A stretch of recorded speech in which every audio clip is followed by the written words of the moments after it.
ஒசூர் பகுதியில் விலை உயர்ந்த இருசக்கர வாகனங்களை திருடி வந்த 3 சிறுவர்கள் கைது செய்யப்பட்ட நிலையில் அவர்களிடமிருந்து 15 இருசக்கர வாகனங்கள் பறிமுதல் செய்யப்பட்டது.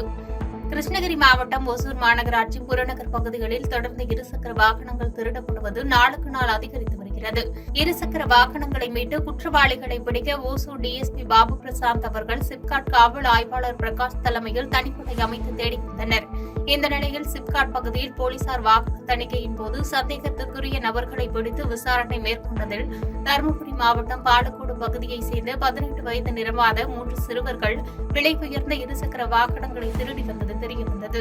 தொடர்ந்து 3 பேரையும் கைது செய்துள்ள போலீசார் அவர்களிடமிருந்து 18 லட்சம் ரூபாய் மதிப்பிலான 15 இருசக்கர வாகனங்களை பறிமுதல் செய்து விசாரணையை தீவிரப்படுத்தியுள்ளனர்.